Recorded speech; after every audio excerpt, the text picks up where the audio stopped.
అదే విధంగా మా కుర్మ యాదవ్ సోదరులు ఈ రోజు రాష్ట్రానికి నాయకత్వం దొరికిందని నేను అనుకుంటున్నా. మిత్రుడు శ్రీశైలం యాదవ్ 1,00,000 మందితోని గొప్ప సభ పెట్టి ఆ సభకు రాహుల్ గాంధీ గారినో ప్రియాంక గాంధీ గారినో జాతీయ నాయకుల్ని పిలిచే బాధ్యత నాది.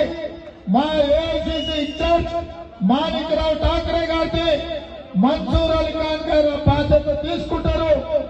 తప్పకుండా సిద్ధరామయ్య గారిని కూడా పిలవాలని మిత్రుడు శ్రీశైలం యాదవ్ గారు చెప్తున్నారు. తప్పకుండా వారిని కూడా ఆహ్వానం పలుకుతాం. ఇవాళ నేను అడిగేది ఒకటే మిత్రులారా, ఆనాడు కాంగ్రెస్ పార్టీ అధికారంలో ఉన్నప్పుడు ఈ హైదరాబాద్ నగరం అభివృద్ధి చెందింది. చెన్నైలో ఉన్న ఆనాడు మద్రాసులో ఉన్న సినిమా ఇండస్ట్రీని మర్రి చెన్నారెడ్డి గారు ఇక్కడ స్టూడియోలకు స్థలాలు ఇవ్వడమే కాదు, ఫిలిం నగర్ లో వాళ్ళందరికీ ఇంటి స్థలాలు ఇచ్చి చిత్రపురి కాలనీ ఇచ్చి సినిమా కార్మికులను ఆదుకొని చెన్నైలో ఉన్న సినిమా ఇండస్ట్రీని ఈ రోజు హైదరాబాద్ కి నగరానికి తరలించిన చరిత్ర కాంగ్రెస్ పార్టీది. అదే విధంగా ఈనాడు పద్మాలయ స్టూడియో గాని రామనాయుడు స్టూడియో గాని ఈ స్టూడియోలకు ఉన్న స్థలాన్ని కాంగ్రెస్ పార్టీ ఇచ్చి ప్రోత్సహించింది. ఇవాళ ఈ జంట నగరాలలో ఔటర్ రింగ్ రోడ్డు నిర్మించింది మనం, హైటెక్ సిటీ నిర్మించింది మనం, అంతర్జాతీయ ఎయిర్పోర్టు నిర్మించింది మనం, ఐటీ కంపెనీలు తెచ్చింది మనం, ఫార్మా కంపెనీలు తెచ్చింది మనం, శిల్పారామం కట్టింది మనం, ఇప్పుడు వేస్తున్న పెట్రోల్ రైలు కట్టింది మనం. ఆ కనిపించే పెట్రోల్ రైలు కాంగ్రెస్ పార్టీ తెచ్చింది. హైదరాబాద్ నగరంలో కర్ఫ్యూల నుంచి విముక్తి కలిగించింది Congress party. Jubilee bus station Secunderabad లో కట్టింది మనం, కాచిగూడ రైల్వే స్టేషన్ కట్టింది మనం, నాంపల్లి రైల్వే స్టేషన్ కట్టింది మనం, సికింద్రాబాద్ రైల్వే స్టేషన్ కట్టింది మనం, ఎంఎంటీఎస్ రైలు తెచ్చింది మనం. ఈ నగరానికి తాగునీటి సమస్య తీర్చడానికి ఒక పక్కన కృష్ణానది జలాలు, రెండవ పక్కన గోదావరి జలాలు తీసుకొచ్చి ఈ నగరంలో ఉండే కోట్లాది ప్రజల యొక్క దాహాన్ని తీర్చింది కాంగ్రెస్ పార్టీ.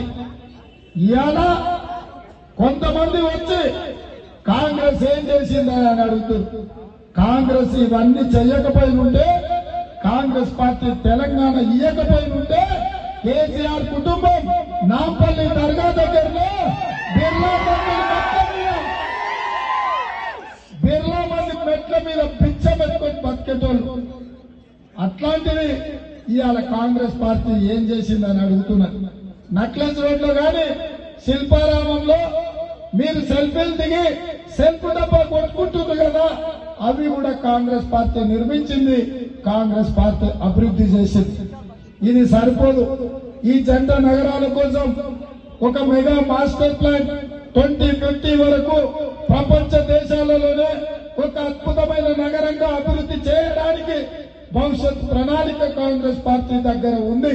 అందుకే ప్రపంచంలోనే పేరున్న ఇండియా మాజీ క్రికెట్ కెప్టెన్ అజరుద్దీన్ గారిని జూబ్లీ హిల్స్ నుంచి గెలిపించండి. ఈ బస్తీలలో ఉన్నోళ్లకు ఇందిరమ్మ ఇల్లు ఇచ్చే బాధ్యత కాంగ్రెస్ పార్టీ తీసుకుంటుంది. ఈ నగరంలో విద్య, ఉద్యోగము, ఉపాధి అవకాశాలు కల్పించే బాధ్యత కాంగ్రెస్ పార్టీ తీసుకుంటుంది. నాకు సంపూర్ణమైన విశ్వాసం ఉంది. ఇవాళ నవీన్ యాదవ్ కు 2014 నాడు ఎంఐఎం టికెట్ ఇచ్చింది.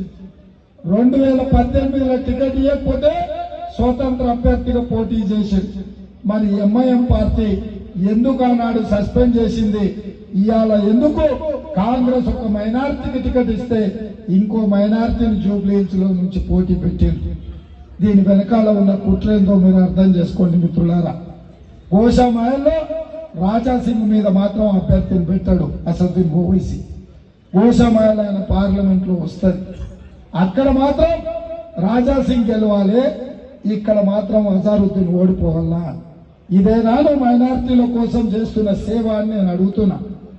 ఆ పక్కన షబ్బీర్ అలీ గారిని కామారెడ్డిలో ఓడగొట్టడానికి ఈ రాష్ట్ర ముఖ్యమంత్రి కేసీఆర్ ని అక్కడ పోటీలో పెట్టినాం. అంటే ఈ రాష్ట్రంలో ఇక ఎంఐఎం తప్ప ఎవరు మైనార్టీ ప్రతినిధులే ఉండొద్దా? అందుకే షబ్బీర్ అలీ గారు నిజామాబాద్ అర్బన్ లో అజరుద్దీన్ గారిని జూబ్లీహిల్స్ లో గెలిపించడానికి ఇవాళ కాంగ్రెస్ పార్టీ కార్యకర్తలు కంకణం కట్టుకొని మిత్రుడు నవీన్ యాదవ్ షబ్బీర్ అలీ గారిని గెలిపించుకొచ్చే బాధ్యత నవీన్ యాదవ్ కు నేను అప్పచెప్తున్నా. ఈ నియోజకవర్గ ఎన్నికల నిర్వహణకు మొత్తం ఒక కన్వీనర్ గా ఉపేందర్ రెడ్డి గారిని, నవీన్ యాదవ్ ను, శ్రీహన్ రెడ్డి అందరు కలిసి కూర్చొని శ్రీశైలం యాదవ్ గారి అనుభవాన్ని తీసుకొని ఏ రకంగా ముందుకు తీసుకెళ్లాలి, భవిష్యత్తులో నవీన్ యాదవ్ ఈ జంట నగరాలలో ఒక మంచి నాయకుడిగా ఎదగడానికి